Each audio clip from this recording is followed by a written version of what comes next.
ہو گئے اور رونا شروع کیا، یہاں تک کہ آنسو سینہ مبارک تک بہنے لگے۔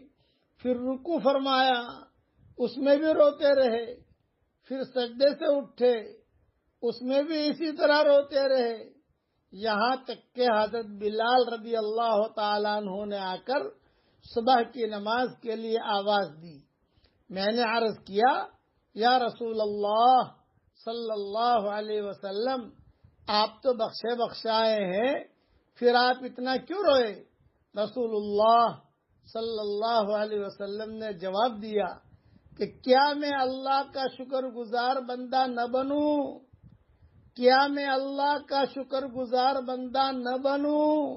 اگرچہ اللہ نے مجھے معاف کر دیا ہے، لیکن میں شکر کر رہا ہوں کہ اللہ مجھے توفیق دے رہا ہے۔ بہت سی روایات میں یہ بات بھی آئی